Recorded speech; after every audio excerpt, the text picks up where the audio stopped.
it is.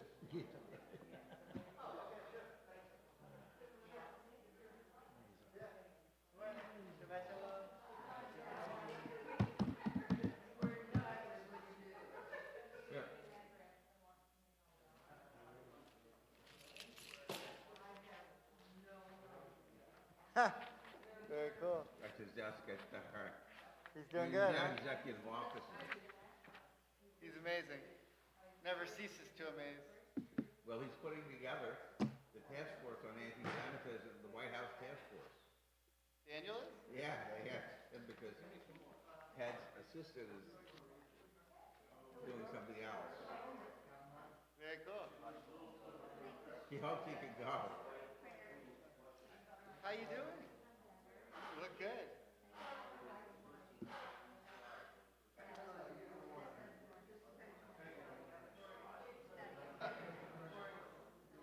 Did it help? Oh, good. Oh, good. I'm so glad. Thank God. Thank God. You look great. Welcome back.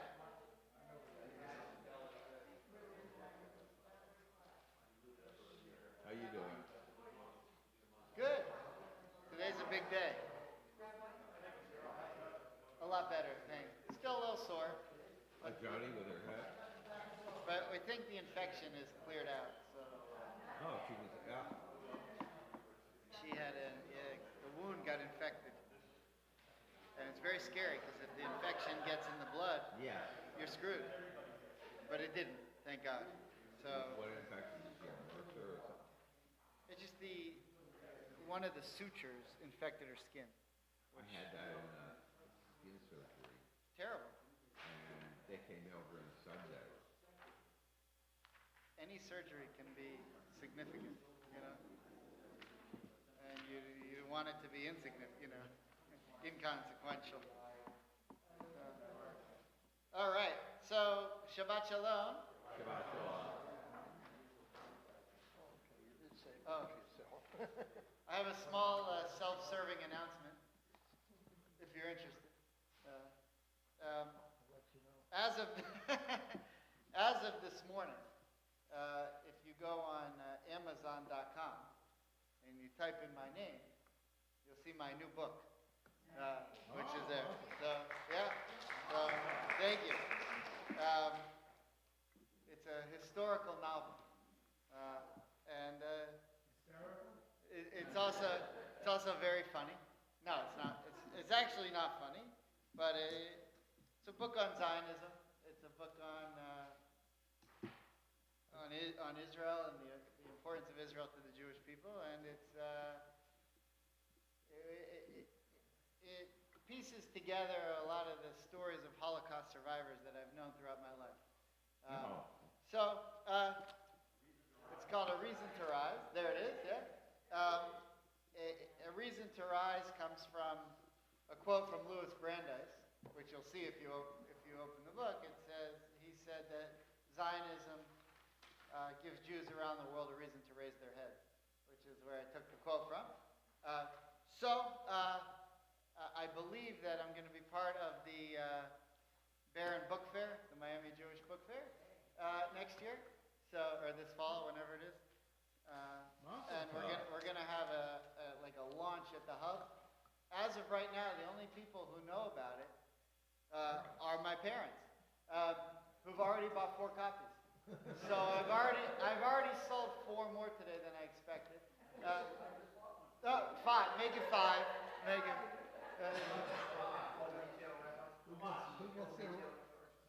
What?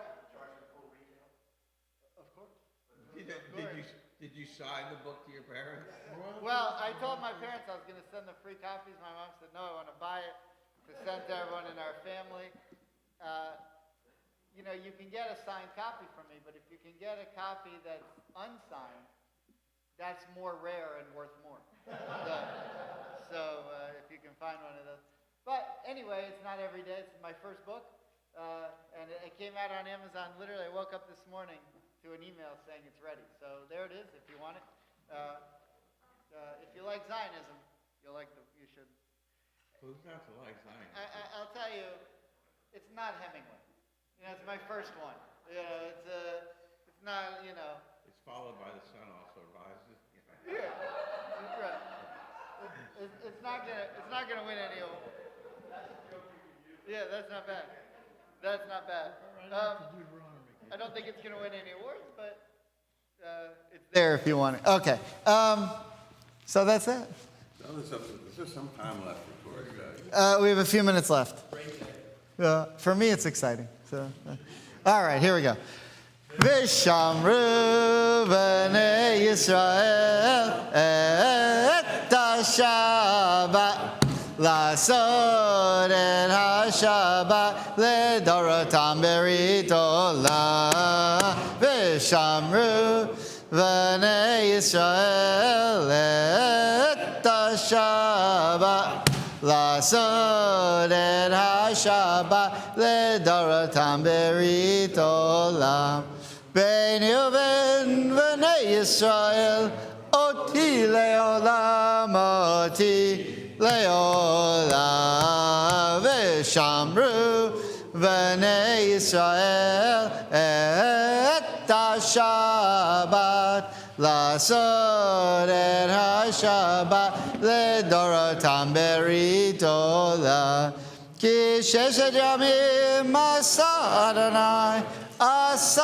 Adonai et ha-shamayim ve'et ha'aretz v'shamru b'nei Yisrael et ha-Shabbat Lasod et ha-Shabbat ledorotam berit olam Uvayom hashvi Shabbat vaynafash Shabbat vaynafash Shabbat vaynafash V'shamru b'nei Yisrael et ha-Shabbat Lasod et ha-Shabbat ledorotam berit olam Baruch atah Adonai Eloheinu melech haolam Borei peri hagafen Amen l'chaim. Okay, and so I don't forget the blessing for the study of Torah. Baruch atah Adonai Eloheinu melech haolam Asher kidshanu b'mitzvotav v'tzivanu la'asok b'divrei Torah. Amen. Okay, I hope everyone has a sheet. If not, there's some in the back. I have one extra one here too. There should be plenty. For everyone watching at home, the sheet is at tbam.org/worksheet. Wish everyone a good Shabbos. We are up to the Torah portion of Korach, and there's a lot of interesting stuff in Korach. The story of rebellion. Korach is a Levite who says, well, wait a minute. Why do Moses, I see that you're in charge, fine. But now your brother, who's also a Levite, is going to be the head of the priests. Why not me? Why not the rest of us? How come you guys get to? So there's all this really interesting stuff there. We're not going to look at any of that because we're in the third triennial cycle. We're in the boring part. So doesn't it seem like no matter where you are, it's always the part that's... all right, so I talked about that part last night. If you want to go online, you can watch and learn all about the rebellion. But today we're focused on the third triennial cycle. And we're going to begin in chapter 18 of Korach, beginning with verse 21. Chapter 18, verse 21. So we're going to read the last section of the portion, which is not interesting unless you look at it the right way. Then you could actually learn something that's a lot of fun or very worthwhile.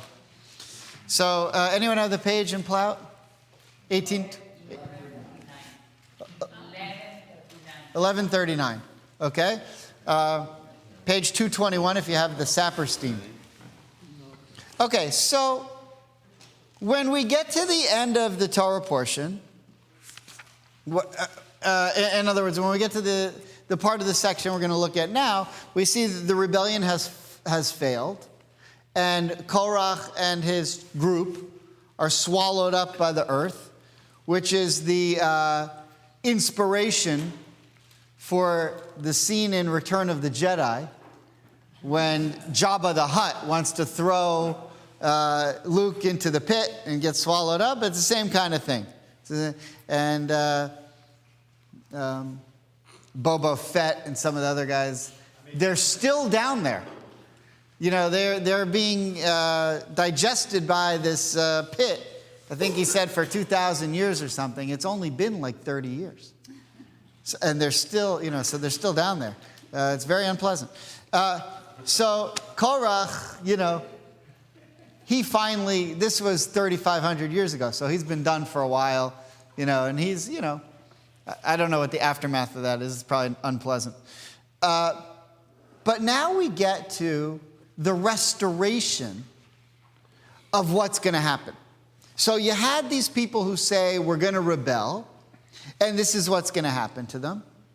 And the restoration is then to say, you know how they thought that they were supposed to do this job, and here's what they thought they were going to do? They're not going to do that. You saw what happened to them. But the Levites and the priests, they're still intact. They still have those jobs. And here's what they're going to start doing. Okay? And once we can figure out what it is that we actually do, then we can learn something. And then we actually ask ourselves, is it better to be a priest? Or is it better to maybe not be a priest? What's the better position? Okay, so that's just a little bit of an introduction. And hopefully by the time we get to the end of this, I think for part of it, it's not going to be that exciting, but hopefully the end will really be really cool. That's always the goal. So let's see what happens. Okay, we're very glad that Edith is back. Our prayers for Torah study last week worked, and now she's feeling so much better. So thank God for that. We are, Norman, now beginning chapter 18 of Numbers, verse 21. Here we go. And to the Levites I hereby give all the tithes in Israel as their share in return for the services that they perform, the services of the tent of meeting. Henceforth, Israelites shall not trespass on the tent of meeting, and thus incur guilt and die. Only Levites shall perform the services of the tent of meeting. Others would incur guilt. It is a law for all time throughout the ages, but they shall have no territorial share among the Israelites. For it is the tithe set aside by the Israelites as a gift to the Eternal that I give to the Levites as their share.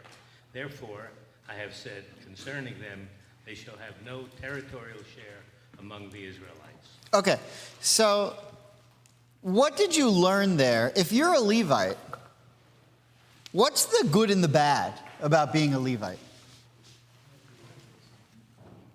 You're serving God. Okay. You don't have to deal with realtors. Very good. He said you don't have to deal with realtors. Oh, sir, can you pass the mic to Stuart? Can you start over, Stuart, with the mic so they can hear you at home? The Levites are serving God, and their work is holy, and they're going to receive tithes. Yes. Now Right. the downside of that is that they will never be landowners. Right. On the other hand, the way you phrased your question was a little bit, in a way, it poses a dilemma. Okay. Because it poses a dilemma that you're not satisfied with what you do. And so that piece, if you're not satisfied, then you're in constant conflict. That's not necessary. Okay. So a very interesting point. There's a tension here. There's a tension with the Levites because they're going to be given money by the rest of the people, and they're not going to have land. In other words, they're going to be reliant on other people. So the first thing you might say is, well, how do I know they're going to pay up? Which is the same thing as saying, how do I know that I'm going to eat? Wouldn't it be better to go out and earn my own money? So I remember one time, forget what it was. My father-in-law, we would all go on a vacation together in the summer, and he would subsidize it. So there was our family, and then there was my wife's sister's family. So my wife's sister her husband owns a tent company that's one of the largest in the world. They make tents for the Israeli army, for all the refugees. He makes a lot of money. And there was a point where my father-in-law said, I don't know if we're going to, pay for all of this going forward. And my brother-in-law said, I don't want anyone paying for me. I don't mind. And I'm on the other side saying,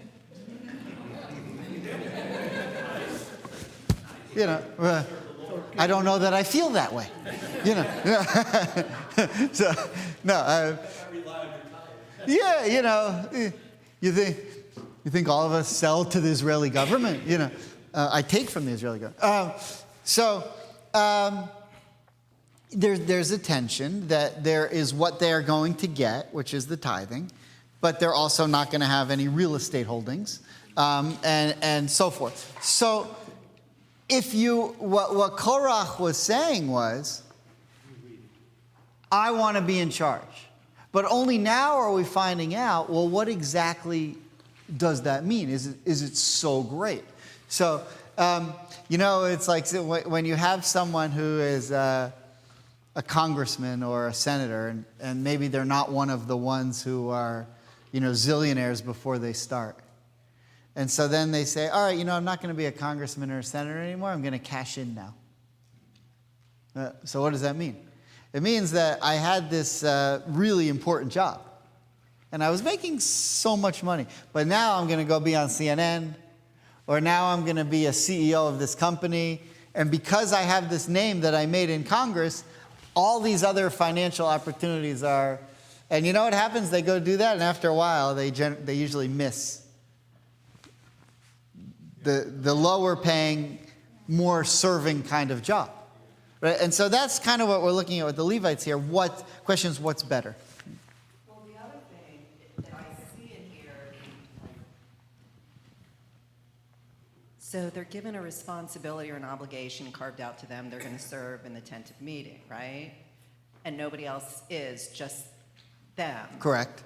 But also it says something about bearing the burden of the iniquities. My book says that, the translation. Okay. So they also have this other burden where they're bearing, the sins or responsibilities for the Israelites. So there's that as well. So they get somewhat of this honor, but then they also have they're responsible for the sins. They're bearing the iniquity. For sure. I mean, imagine how I feel on Rosh Hashanah and Yom Kippur.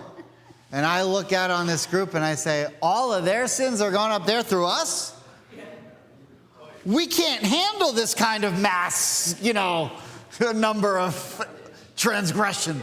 No, it's a joke. My point is that if you're the one who's carrying the blood and throwing it at the altar, and this person's standing in heaven depends on you, that's a lot to have on your shoulders. Right, for sure. Okay, let's keep going. Actually, I wanted to... So, the first Rashi that I brought is from earlier in the chapter, but I'll just explain it. Because Rashi's asking the question, as he always does. Rashi often asks this question. Why is this section of the Torah come right after this section of the Torah? And it doesn't always seem to fit. In other words, why do we talk about this whole rebellion, and all of a sudden we're talking about tithes and real estate, or lack of real estate? And so, if you look what Rashi says here in the first source on the sheet, this may be compared to a king who gave a field to his close friend without writing or signing or processing it in the courts. Someone came and challenged the friend regarding the field. The king told him, if anyone wants to challenge you, I will write and sign for you and process it in the courts. So too here, because Korach came and challenged Aaron regarding the kahuna, meaning kahuna means priesthood. It's also Hawaiian for chief. Now you know where they get that from. The text came and gave him 24 gifts of Kohanim with a salt covenant forever. This is why the portion is brought here. So what Rashi's telling you is, you may think that Korach was right. And that this group of people, the Levites and the Kohanim, the specific Levites who descend from Aaron, aren't supposed to have this job, and maybe it should be from someone else. But I'm telling you now, I'm spelling out what it is that they do because they are in the right place. So maybe Korach was right because it wasn't spelled out so clearly. And so maybe Rashi says it was like a king who said to his friend, you take this field. But then other people come and say, why do you get this field?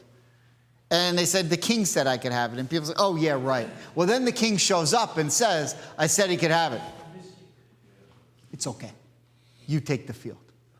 You know, I was once pulling in. Here's one of my dilemmas. Sometimes I don't have lunch till like 3 o'clock, just the way the schedule works.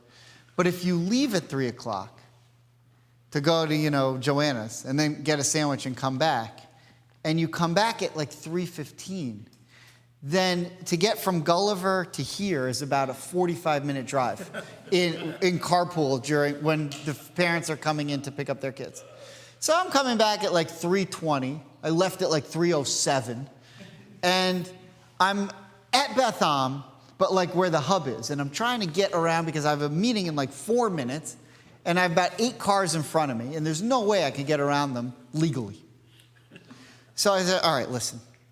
I'm going to go around about 4 cars and pull in. And then I'm going to come in the main gate and go across 2 cars and pull into the staff parking lot. So there's a mom. There's nothing more dangerous. There's nothing more dangerous in Miami than a parent in a minivan on their phone in traffic.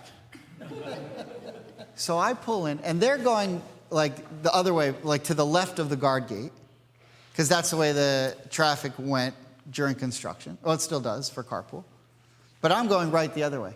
And she sees out of the corner of her eye someone she thinks is about to cut her in the carpool line. I'm not cutting her. I'm just passing her to go into the staff parking lot. But she thinks someone's trying to, for a moment, pull in and get in line in the carpool ahead of her.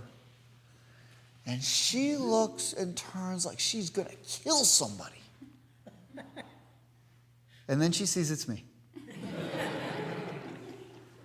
And it is hilarious.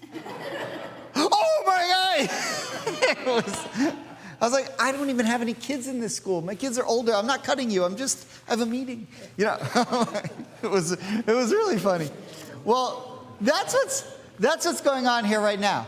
God's showing up to everybody and saying, you think they don't have a right to this job? You want to know who gave them the right to this job? Ian, will you take the mic? Would you pass it to Ian? Microphone.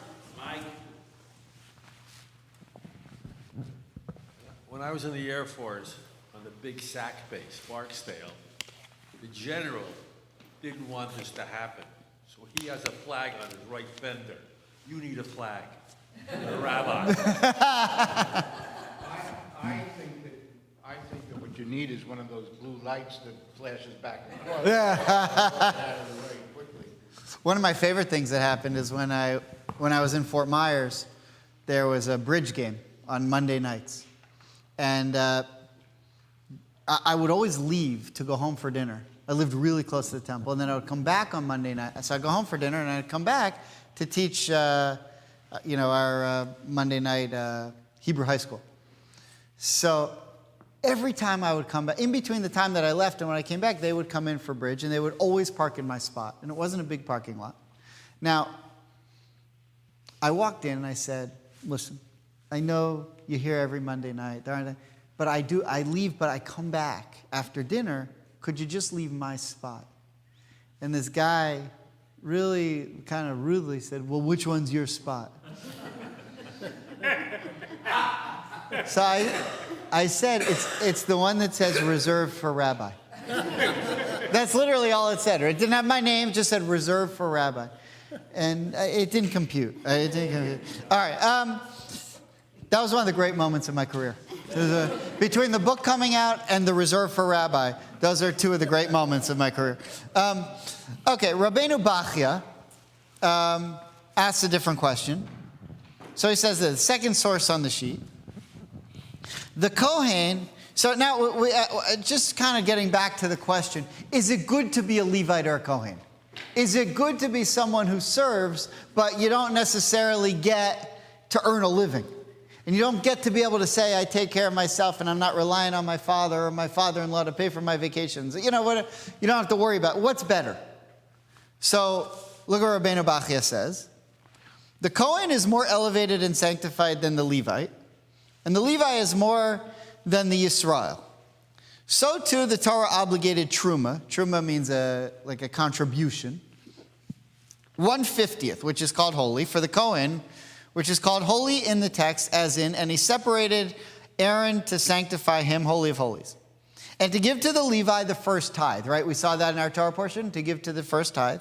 And the Levi is obligated to give the Kohen 1/10 from the 10th.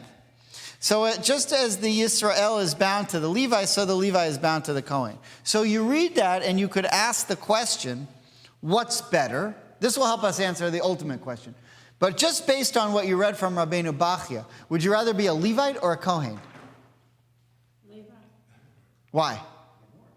Get the money first. You get what? Okay. Money starts there.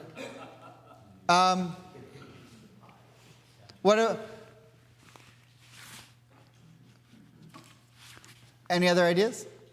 So the Levite gets more money. Not ultimately doesn't, but in this, because there are other gifts that go to the Kohen, but in this case, I see that, yes? Do you have a microphone, please? The tribe gets more money, individual Levites don't necessarily. Right, well, the Kohen's part of the tribes, but the Kohens also get the meat. Do the Levites have to show the books to the Cohen? I'm sorry? Do the Levites have to show the books to the Cohen?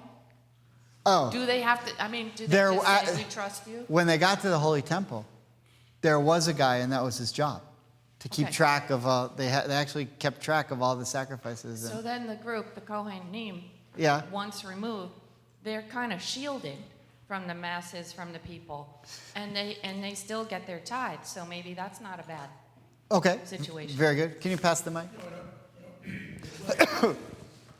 In a way, the tithing it depends on others to give to you. So first of all, there's the feeling that I'm dependent on other people. But the Kohen is second in line. Yeah. And maybe that feeling is even more complicated because he's dependent on the first level of giving. Okay. And then the second comes into a second level of giving. Interesting. And I think that could also set them up, I set both of them up in a sense, Okay. for the feeling of I'm dependent on other people. And this is why I brought up first what I did in the beginning, that if you're totally happy and feel that serving God is sufficient, then the money really becomes a secondary issue. Yeah. And, and so the giving also becomes a secondary. Giving's a very complicated thing. If you don't think so, try spelling someone's name wrong on the wall in the hub and see what happens to you. Good luck. Yeah. Erica, you pass the mic. Someday everyone will have their own mic. That would be. I was going in the same direction that he said, but with some maybe additional ideas. We have seen in other parashas before this concept that there is this element of counterbalance, that you always, in that dependence, you always depend on someone in order to show you that you are not above everyone else. So here it says Very nice. that the Kohen is more elevated. Yeah. If you don't have someone to pull you down, then you may think that you are God yourself, you know. Very nice. So this idea also, and in addition, the fact that this also shows this, showing that it's not that you need everything of one and everything of the other, that you always will need a part of everything. That Okay. is not. Okay, so very nice. I wanna, yeah, Roberta? then we'll move So on. it kind of reminds me a little bit about one of your commentator messages to us. And it was the one about you having a conversation with another rabbi, and he said, we're getting over 3,000 people to hear the Megillah. Yeah. By the way, if you like the commentator article, The book. you'll love the book. The book, everybody. Yeah, if you like that, you'll love the book. He's a really good writer. I read his writing every month at least. Anyway, so 3,000 people for the Megillah, and you said, Yeah. we're getting 3,000 people or more for the Nefesh Mountain, right. blah, blah, blah, whatever. Right. And it was this tension between the observance, the mitzvot, and the commandments. That's right. Versus community coming together, not necessarily for mitzvot, but for something that still brings the community together, right? Uh-huh. And where do we go from here as Reformed Jews? Because there's Yeah. that tension, right? And this kind of reminds me of that, because if you have people, the Israelites, who are observant and everyone is, I'm going to do everything I can do, and they all bring the offerings and they all do this and they all do that, and it goes in the levels, and everyone can see that because the offerings and the this and the that, and then you have people working with the blood offerings to expiate the Israelites, it all works. And so there's a great degree of trust and faith that ultimately goes up and down from God. It's kind very of a nice. pathway. Very nice. And so it gets me back to your article. If you're not doing the mitzvot or enough or on a daily basis, what is your connection up here? Is it through Nefesh Mountain? Okay. So that's what it makes me think about. Very nice. I like that. Okay, I want to point out something that maybe we didn't think. Oh yeah, sorry. Last comment, then we'll move on. Carol? I was going to say, think of what the people are getting from them. It's priceless. Oh, can you pass? Here, it's coming. Without the mic, the people at home can't hear. So, yeah. I was saying, think about what the people are getting from them. It's priceless. And to serve the community, what time do they have to do anything else? And not having a place to live, it Yeah. means they're accessible. Their whole duty Oh, is very to the nice. people. Very nice. Good point. I like that. Okay, so I want to point out an idea that I think it's what Rabbeinu Bachya is getting at, and it's an idea that I heard from a rabbi named Mordechai Torgziner, who I often bring you his materials, and he presented this idea that I think is very interesting. There's a benefit here that the Levites have that the Kohens don't. If you look at the last line, Rabbeinu Bachya says, the Levi is obligated to the Kohen, just as the Yisrael, what's Yisrael? I mean everyone else, all the other tribes, right, is bound to the Levi. So the Levi is bound to the Kohen. So the Israelites, there are two people who get gifts, the Levites and the Kohens. You give gifts up, not down. Just like complaints go up and not down. That Saving Private Ryan, remember they said? Tom Hanks says, you gripe to me, I gripe to my superiors. Never. Okay, it's a good line. The Israelites give gifts to the Levites and the priests, but you can only give gifts above. So the Levites give gifts to the Kohens. The Kohens give gifts to no one. The Levites are able to give tzedakah, and the Kohanim can't give tzedakah. They don't have the gift of being able to give the tzedakah. And so when I ask what's better, being a Levite or a Kohen, most people say that being on top is the best. But the truth is, no.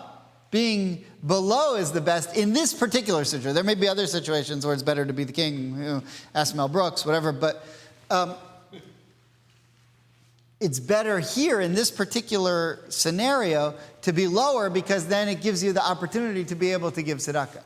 You know, I often ask kids, what do you like better? Getting gifts or giving gifts? And immediately they say getting gifts, but then they think about it. And they actually love giving gifts. It's a lot of fun to see someone else happy. You know, sometimes you have a kid who's, a future sociopath and you couldn't care less of someone else being happy. That's about half our student body. But no, I'm just kidding. But you would think that most of the kids, like when it's their parents' birthday and they make breakfast in bed and, they put something on a plate that's a complete disaster and they bring it up to their, parents and they're so excited. Right? They love that. So If you look at, I brought a verse from Daniel. Now, Daniel is about Nebuchadnezzar. Nebuchadnezzar was the Babylonian king who destroyed the first temple. And ultimately, he comes and repents by the end of the book. And it's very interesting. But he's having a conversation with Daniel about his road to repentance. And here's what it says. Chapter 4 is like the end of the book of Daniel. Therefore, king, may my counsel find favor before you, and redeem your sin with tzedakah, and your guilt by showing favor to the needy, and thus your tranquility will endure. And so the book of Daniel is really showing that Nebuchadnezzar, you've committed all of these sins to people, and you've made them poor, you've taken their homes, you've done all this horrible thing. The way to rehabilitate yourself is through tzedakah. And by giving, listen closely, by giving tzedakah, you raise yourself. This is the whole point of this. By giving tzedakah, you raise yourself. Now we come back to Korach. Korach was a guy who says, why do they get to be in charge? I want to be in charge. I want to raise myself up. And God said, that's the reason you're not going to be in charge. You're in it for the wrong reasons. I need people who are raised up by lowering themselves. And by the way, this is one of the themes of the Talmud. It's written in a tractate called Eruvin, but it's repeated this theme many times in the Talmud. Those who raise themselves up, God lowers. Those who lower themselves, God raises up. And you see this in the comparison very clearly between Moses and Pharaoh. You know, the pyramids were meant to represent Egyptian society. And at the very top of the pyramid is the Pharaoh. And he's alone. He's at the very top. He's the point. And he's the only one that has the really close connection to God. And everyone else is, you know, different stratas of society. And at the bottom, you know, the masses, and they're the lowest. And at the end of the story, Pharaoh, who places himself at the top of the pyramid, ends up at the bottom of the ocean, or the bottom of the Red Sea, when he's thrown from his chariot and ends up in the bottom. Meanwhile, Moses, who says, I don't want the job. I don't want to be a leader. I'm happy to be a shepherd. And that's what he was doing. Ends up on the top of Mount Sinai, talking to God, which is where Pharaoh thought he should have been on the top of the pyramid. And God said, you think you're on top? I'm going to put you at the bottom. Moses, you think you're on the bottom? I'm going to put you on top. And that's what's going on with Korach. It's interesting. So the Kohanim who are at the top can't raise themselves up. So it's kind of what you're saying. Yeah, can you repeat that? Yeah, the Kohanim who are at the top in this hierarchy cannot raise themselves up. Because they can't give tzedakah. Correct. In that right, way. that's the point. That's the point. But so they're at the top. Right. Because God put them there. Now, there are still plenty. Listen, what does the word Kohen mean? It means the same thing in modern Hebrew. Lechahen. Kohen. To be a Kohen. Serve. The word Kohen means to serve. Now, it means something else in Hawaiian. In Hawaiian, it means like people bring pigs in front of you and with pineapple and, you know, with fire, and they dance and there's fire and that kind of thing. But the big kahuna. But in Judaism, all it means to be the Kohen is to serve the other people. So it's not like you don't get to do mitzvahs. But what I'm pointing out is what happens after the rebellion of Korach, where Korach says, I want to raise myself up and be the Kohen. God says, you could never be that. Why? Well, then we get to this section about tithing. And it's saying, because you're trying to raise yourself up, and I'm looking for people who understand the concept of lowering themselves, being humble. And we see, by the way, we had it a couple weeks ago, when Miriam and Aaron were gossiping about Moses, what's God's response to them? Moshe anav ma'od. Moses is the most humble. You think that Moses wants to raise himself up, that he thinks he's too good for you? Moses is the most humble person ever was. That's God's response. What God could have said is, you think Moses is too good for you? He is too good for you. He could have said that. Right? But it's not what he says. He says, you think he's too good for you? He's the most humble person ever lived. Okay, let's go on. Edith, where did we? I think we left off at 25. Verse 25.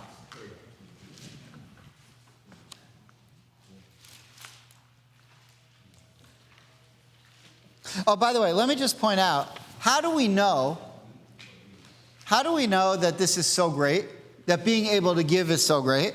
If you look at the Sefer HaChinuch, Sefer HaChinuch is an early medieval work, anonymous, that explains the point of all the mitzvahs. And look what it says here.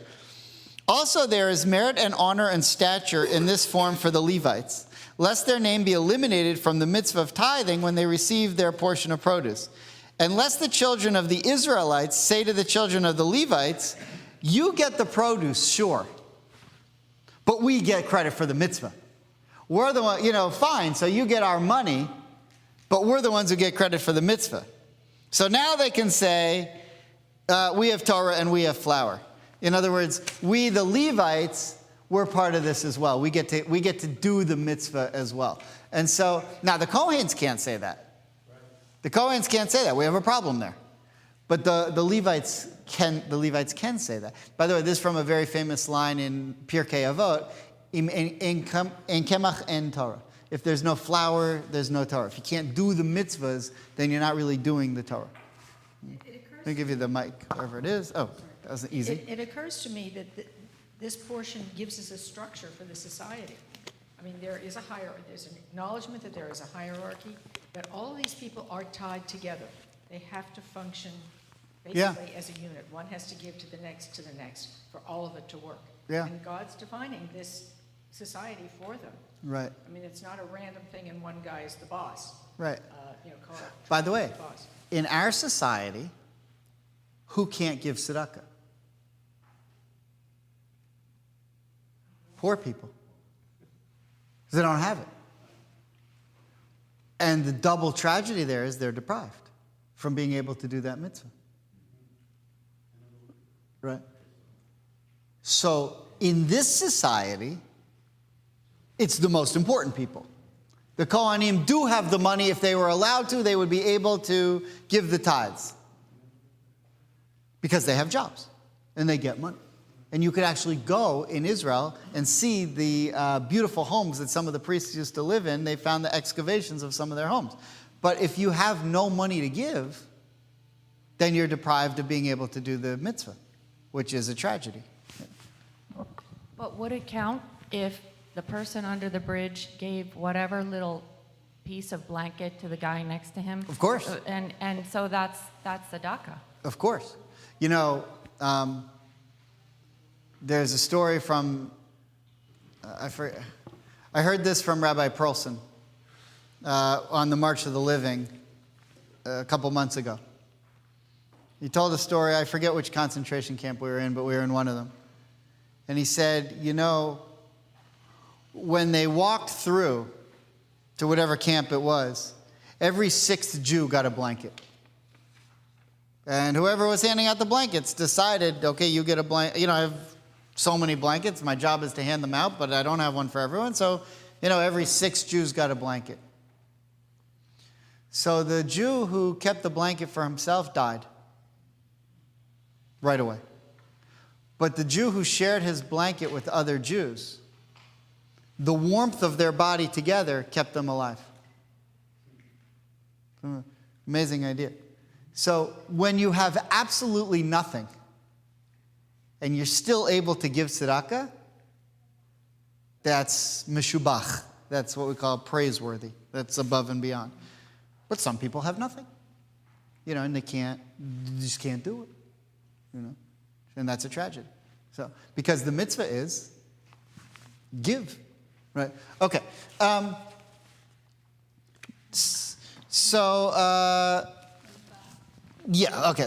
go on. Sorry, I forgot where we are. Verse 25.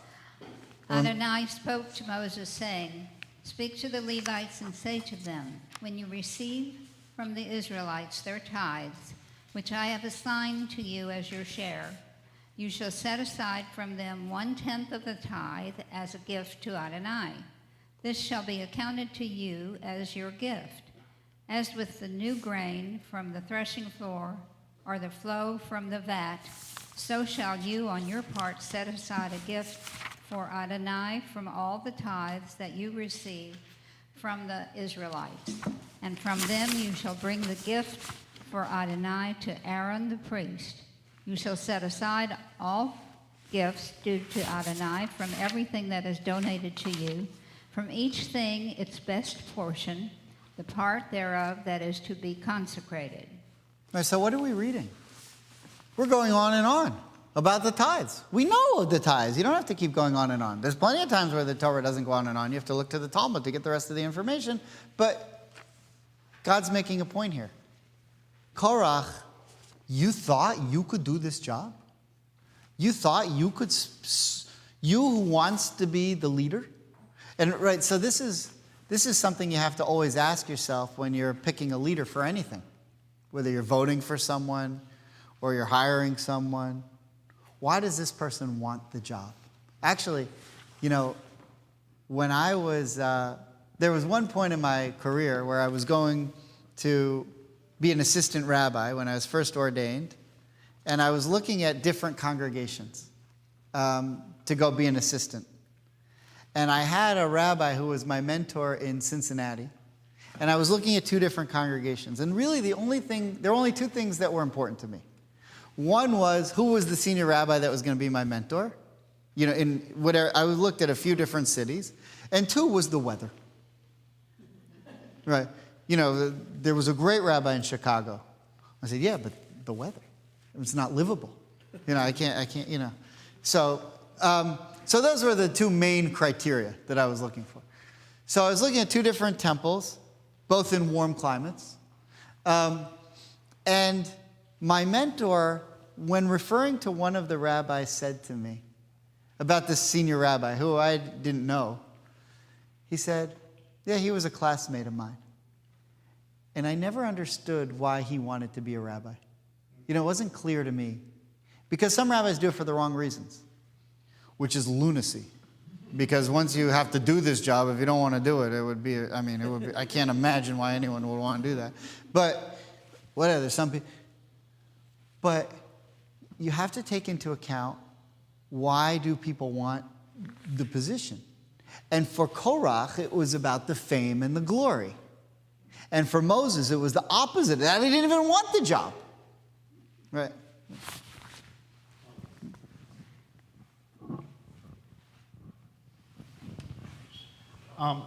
Reading Korach this year, what resonated mostly with me has been just what you just brought up about leadership in terms of, you know, where he's coming from. You know, we have this event, which I'm sure everybody remembers, about the golden calf. Uh-huh. And nobody dies, right? I mean, God... Just the people who made it. Yeah, God, right. You know, we get busted, you know, for this idol worship, but nobody really gets eliminated like they do in this portion. Right.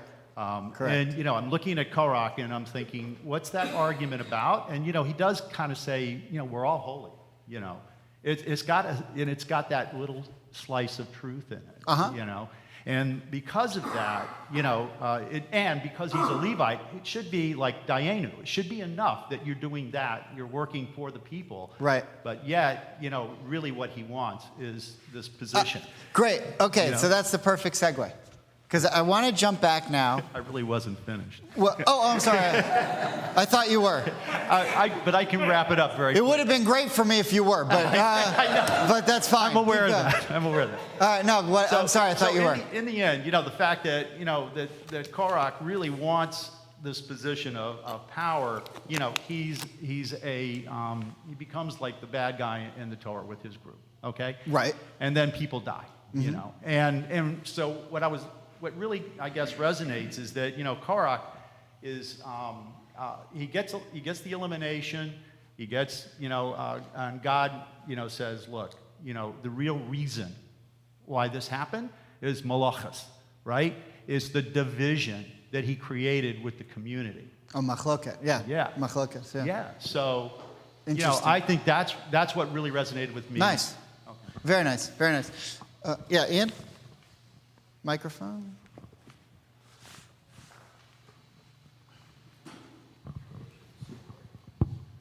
When I was doing my surgery in Rochester, New York, at Strong Memorial Hospital, the head of the surgery was Charles Raw. Sir Charles Raw, who indeed was a knight, knighted by the king, or the king, I guess, in England, and was brought over as the chief of vascular surgery. Bless you. And in one of our conferences, a very nice, elegant man, one of the chief residents asked, so tell me, how is it in your stature? Do you enjoy being there as the chief? Right. I mean, this is the chief. Yeah, right. And he said, actually not. If I had to do it over again, I would want to be the second in command. And all of us go, and he says, and I'll tell you why. As the chief, you are responsible for everything. You get blamed for everything.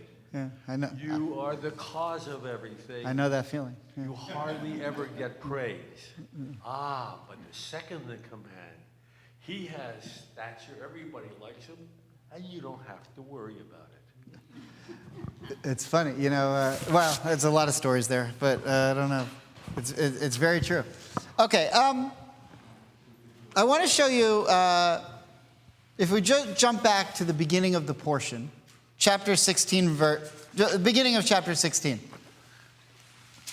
Korach says something that gives us a clue what's going on here. I want to look at this verse, which is going to be verse 3 ultimately, and then what the Or HaChaim says on it on the back of the page. On the back of the source sheet, there's a commentary from the Or HaChaim. So look, I just want to read how it starts. The Torah portion starts this way.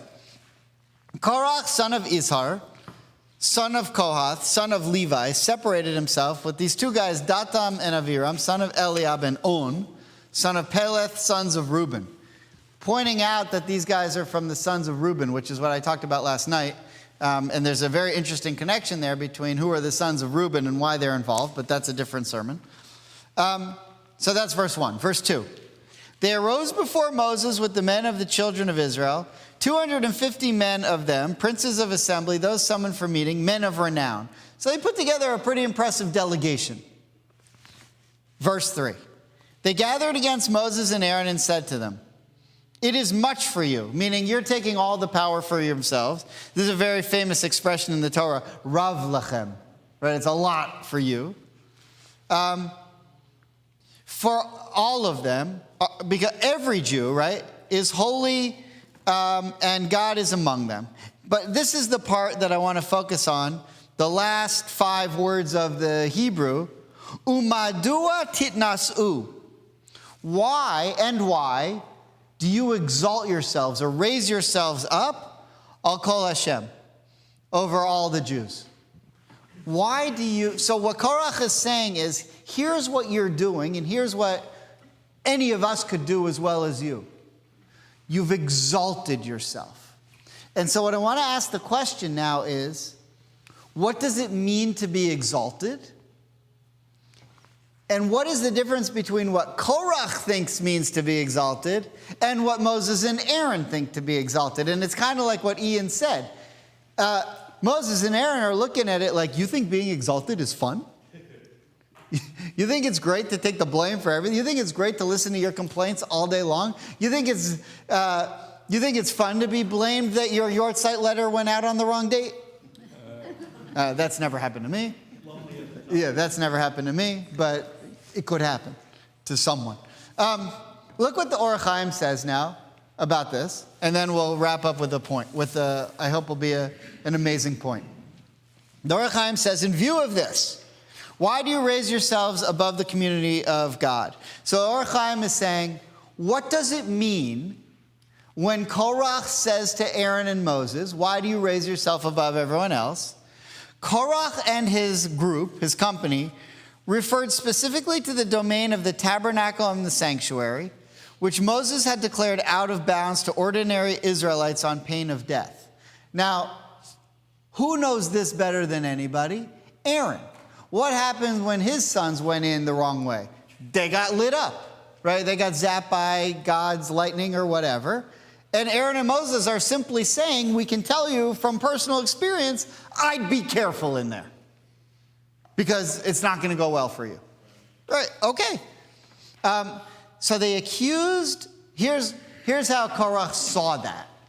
And this is what the Or HaChaim, 1700s from Morocco, was saying was the impetus for Korach's rebellion, according to the Or HaChaim. They accused Moses of Aaron of having insulted the community as a whole by denying them access to the sanctuary and the opportunity to perform sacrificial services there, which is very interesting. Because what Korach is really saying is, who are you to be the intermediary between us and God? Who are you to offer our sacrifices? They're our sacrifices. They're for our sins, or our celebrations, or our holidays, or whatever it is that we have to offer. Who are you to do that? Right. So the response is, they're swallowed up by the earth, which is not something that Moses could do. Only God can do that. So God kills Korach and his rebellion. But then in the third part of the Torah portion, the part that we just read, we get the answer. And the answer is, who are you to be the ones to do that? Aaron and Moses' answer is, we're the ones who value being placed at the bottom. And you're the one who values being placed at the top. And if you're going to be the one who offers the sacrifices on behalf of other people, you need to be willing to say, I'm offering this sacrifice, not myself, but for other people. So, there's an idea called, in Judaism, there's a sin called, what is it? Genevat da'at. You know what a ganef is? A thief. Da'at is knowledge. It's the D in Chabad. Chabad's an acronym. Chokhmah, Bina, Da'at. The Da'at is knowledge. Chokhmah and Bina mean wisdom, understanding, and knowledge. There are three Kabbalistic ideas that make up the acronym Chabad. But the Geneva Da'at means stealing someone else's mind. So you're not allowed to do that. So if I take, if you give me money to donate to AIPAC, and you give me $1,000 and say, Rabbi, go and give this to AIPAC on my behalf. And I take the money and I go to the AIPAC guy, here's a check. It's my pleasure. And I walk away, and he thinks that gift is from me. That's a sin. You can't do that. You have to tell him, this is the money that I got from So you're going to put someone like Korach, who's in it for the fame and the glory, to go before God every single day and say, God, here's some oxen, here's some lambs. Enjoy it. It's no problem. It's my pleasure. It's my pleasure. It's not going to work. You need someone who's there on behalf of other people, whose the whole purpose of them being there is serving other people and raising them up and not raising up yourself. So I want to conclude by an amazing idea from the Talmud. If you look at the last source on the first sheet, from the tractate in the Talmud called Bava Batra, look at this. Rabbah required orphans from the house of Bar Marion to give tzedakah. So he went to these orphans that had no money, and he said, you need to come and give tzedakah. Abaye asked, didn't Rav Shmuel Bar Yehuda teach that one may not decree tzedakah upon orphans, even to redeem captives? Which means that we don't lean on the poor to give tzedakah. You don't do that. That's, even if someone's in jail and it's someone's freedom, you'd rather oppress a poor person a little bit to free someone from jail than have the person sitting in jail. Even then we wouldn't do it. So of course, Rabbah knew that teaching, but he had a different message. Look what he says. Rabbah replied, I do it to increase their communal standing. I do it to give them a chance to do the mitzvah. And by doing that, other people will look at them more respectfully, and it will increase them. It's the same thing that Daniel told Nebuchadnezzar. If you want to increase who you are in society, lower yourself by giving tzedakah. And so I think ultimately there are three. This whole lesson was meant to be a lesson on tzedakah, and there are three reasons. Three reasons ultimately you would want to. Three reasons why tithes are brought in after the story of Korach. One is because you want to serve other people. Two is you want to serve God because you're commanded to give tzedakah. But three is you want to help people help themselves. And so, encouraging or helping the poor to give gifts makes them feel better about themselves because it allows them to contribute to the community. And one of the greatest tragedies of poverty is that those people aren't able to do the sin. One last point. And this is sort of the same point that Rabbi Perlson said, but this is something that I taught in Krakow when we were on the March of the Living. There is a rabbi who was one of the rabbis of the Warsaw Ghetto, Rabbi Kalanimus Kalman Shapiro, known as the, what is it, his name of his book? The Aish, I'm blanking on the name of his book. I don't know, anyway. So he wrote this book, which was a collection of the sermons he gave in the Warsaw Ghetto. And he buried them, and they were found later, and eventually they were mailed to his brother in Tel Aviv, and it was published. So one of the things that he said, this was on the Torah portion of the week that we were there. It was Shmini, Torah portion of Shmini. He said, when you're in the situation that you're in, you're beat down. And you keep taking hits. And when you're beat down and when you're being tortured, all you can think about is yourself. You're not able to get past the torture and think about other people. And so one of the greatest sins of the Nazis is not only are they torturing us, but they took away our ability to care about each other. And what we have to do, this is what he was saying to the Jews in the ghetto, is overcome that and still care for each other. It was an amazing idea. Eish Kodesh, right, the Eish Kodesh. I kept thinking Eish Zara is something totally different. The Eish Kodesh, right. That's the story that's going on here. Korach was not a guy who could stop thinking about himself, and neither were the other people. And if you see why the Reubenites were picked, and you understand their resume, you get an understanding of the people who went with him, men of renown, people who liked to have their name in lights. These were people who were not able to separate thinking about themselves to help others. Whereas Moses and Aaron, they thrived on service to the community and being able to help others by lifting them up. And so ultimately that's what leadership is lifting up the people that you're serving, not the people that you're leading. Lifting up the people that you're serving. That's why in Jewish leadership we call our leaders Kohanes, which means those who serve as opposed to those who lead. But what ultimately I think the message is the way that we follow up the story of Korach is tithing. What is tithing?